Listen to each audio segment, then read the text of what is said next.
Dredging কৰি দিব পাৰোঁ তেতিয়াহ'লে এই নদীবিলাকৰ গৰাখহনীয়া কমিব। তাৰ লগতে তাৰ বৃহত্তৰ যিখিনি মাটি ওলাব, আমি কৈছোঁ যে কমচে কম লাখতকৈ বেছি আমি কৰ্মসংস্থাপন দিম যুৱকক। আমি ভাবোঁ এই মাটিবিলাক যদি তেওঁলোকক দিব পাৰোঁ, তেওঁলোকে যে অগৰু হওক বা মেডিচিনেল প্লেণ্টেশ্যনো যদি লগাব পাৰে, মই আহি থকা দিনত কমচে কম এটা পৰিয়ালে আমি 10-12 লাখ টকা ইনকাম কৰিব পৰা মানে এনুৱেল এটা ব্যৱস্থা হ'ব। অকল সেয়াই নহয় যে ইয়াত আদাৰ যিবিলাক আমাৰ এটা ডাঙৰ সমস্যা আছে জংঘলৰ কাৰণে, যে হাতী আৰু মানে গাহৰিৰ কাৰণে, আমি ভাবোঁ যে আমাৰ চৰকাৰ হ'লে সেইটো আমি এড্ৰেছ কৰিব পাৰিম। তাৰ কাৰণে যিখিনি ফাণ্ডৰ প্ৰয়োজন হয় এইটো ৱাল বাউণ্ডাৰীৰ ক্ষেত্ৰতে হওক বা আমি কাৰেণ্টৰ মানে হেৰি ছিষ্টেমৰ ক্ষেত্ৰত এইটো কৰিব পাৰিম। এতিয়া মই ভাবোঁ গতিকে এইবিলাক যিহেতু আমাৰ BTC ক্ষেত্ৰত সুবিধা আহিছে, MP ক্ষেত্ৰত এইবিলাক নাছিল, সেইকাৰণে ৰাইজক আমি বুজাইছোঁ আৰু ৰাইজ মই ভাবোঁ কনভিন্স হ'ব। আপোনালোকে চাব যে মথনগুৰিত অলপ জটিলতা আছে নহয়, কাৰণ মাইনৰিটি কেন্দ্ৰিক যথেষ্ট আছে। তদুপৰি বিজেপিৰ আমাৰ MLA আছে আৰু তেওঁ মানে খুব কৌশলী মানে তেওঁ পলিটিচিয়ান মানুহ, যে তেওঁ যথেষ্ট এনেকুৱা ধৰণে ইয়াৰ মানুহখিনিক বুজাইছে যে আপোনালোকে কিবাকৈ মই সন্মানটো ৰাখি আমাক জিকাই দিয়ক। কিন্তু চাওক বিজেপিৰ হাতত BTC সমস্যাখিনি সমাধানৰ কোনো ৰাস্তা নাই। মাটিৰ সমস্যাৰ ক্ষেত্ৰত কৈছোঁ, তেওঁতো আজি প্ৰায় 10 বছৰ মানে MLA হ'ব, এতিয়া হৈ গ'ল।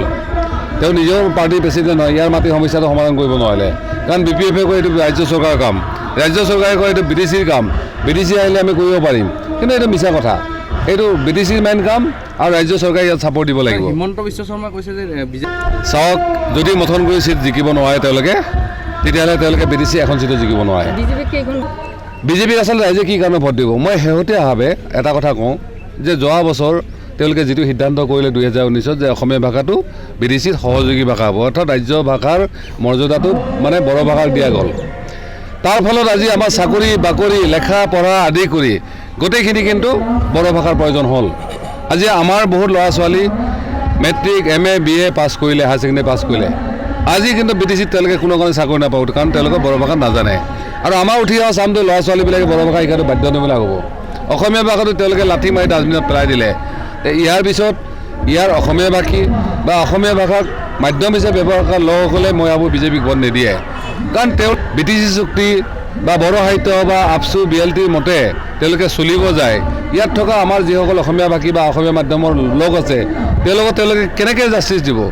অসম সাহিত্য সভাই এইটো কথাটো আগতেই কৈছিল, কাৰণ মই যেতিয়া তেওঁলোকক কথা পাতিছিল তেওঁলোকে তেতিয়া কৈছিল যে বড়ো ভাষাটো BTCত চৰকাৰী ভাষা কৰাটো আনকনষ্টিটিউচনেল, কাৰণ ইয়াত more than 60% মানুহৰ মূল কি কয় মাতৃভাষা হ'ল অসমীয়া।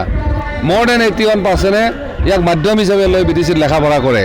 তাৰপিছত তেওঁলোকে ভাষাটো কৰাৰ পিছত মই ভাবোঁ বিজেপিক ভোট দিয়াটো দূৰৰ কথা, ৰাইজে আচলতে পদূলিমুখত আহিব নাই। মই সেইকাৰণে কৈছোঁ ৰঞ্জিত দাসক যদি মথনগুৰি সমষ্টি লাগে, তেওঁ আমাৰ মাটিৰ সমস্যা সমাধান কৰি দিয়ক ইলেকশ্যনৰ আগত, তেওঁ আমাৰ ভাষাটো চৰকাৰী ভাষাৰ মৰ্যাদা দিয়ক। মই কৈছোঁৱে যে ইলেকশ্যনৰ আগত দিয়ক, যদি ইলেকশ্যনৰ আগত নিদিয়ে, কাৰণ ইলেকশ্যনলৈকে আমি বেছি গণ্ডগোল নকৰিম বুলি ভাবিছোঁ, কিন্তু ইলেকশ্যনৰ পিছত BTC কাণ্ট্ৰি ৰৈ নাথাকে। মই কৈছোঁ তেওঁলোকক ৰাইজে পদূলিমুখত বাৰণি দি কোবাব, তাত বাহিৰে কোনো ৰাস্তা, কাৰণ মানুহে এতিয়াও বুজি পোৱা নাই, কিন্তু লাহে লাহে যেতিয়া তেওঁ MLA কাৰণে সমস্যা হ'ব।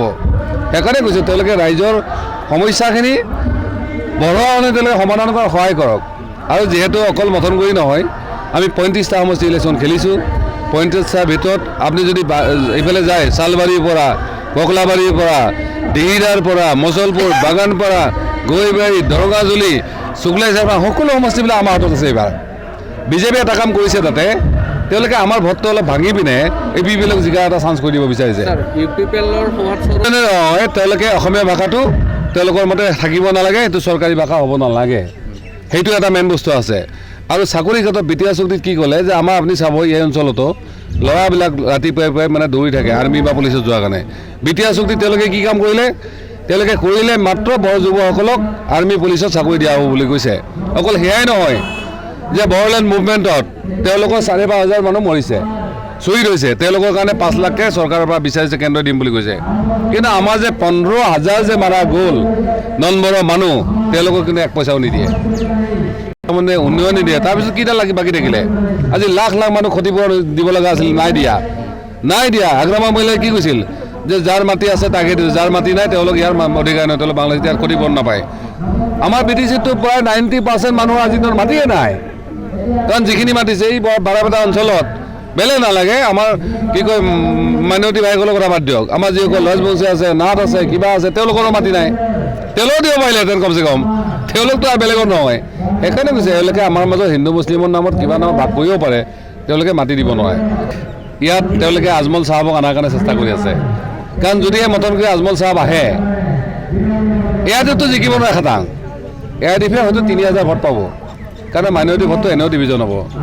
কিন্তু বিজেপি হয়তো 15,000 ভোট চোৱাৰ চান্সটো আছে। আৰু এইটোৱে কিন্তু ৰঞ্জিত দাসক MLA হোৱাৰ সহায় কৰিব। সেইকাৰণে যদিহে ৰঞ্জিত দাসক আজি এয়াৰডিএফ কংগ্ৰেছে সহায় নকৰে, তেতিয়াহ'লে কিন্তু এইবাৰ হয়তো MLA চিটটো ৰঞ্জিত দাস হাৰিব। MCL ইলেকশ্যনত দহাই দি হয়তো তেওঁক আনিব চাইছে। অকল ইয়াত নহয়, এনেকুৱা কিছুমান চিট আছে য'ত যদি আজমল চাহাব আহি যায় তেতিয়াহ'লে বিজেপি জিকাটো খাটাং। নহ'লে কিন্তু বিজেপি আজিৰ দিনত এটা চিটৰ জিকাৰ কোনো সংখ্যা নাই। এইটো নাটক, মই কৈছোঁ এইটো নাটক। আজমল আৰু হিমন্তলৈকে নিবৰ কাৰণে চেষ্টা কৰি আছে। গতিকে আমি BTC-বাসী ৰাইজক কৈছোঁ, মথনগুৰি ৰাইজক কৈছোঁ যে আপোনালোকে ইয়াত ভুল নাযাব। যদি BTCৰ পৰা বাহিৰ হ'ব লাগে, যদি BTCত মাটি লাগে, যদিহে BTCত সুৰক্ষা লাগে, যদিহে BTCত গৰাখহনীয়া ৰোধ কৰিব লাগে, তেতিয়াহ'লে সম্পূৰ্ণ ক্ষমতা দিয়ক আমাক। BTC চৰকাৰ আমাৰ দায়িত্বত আহক। আপোনালোকে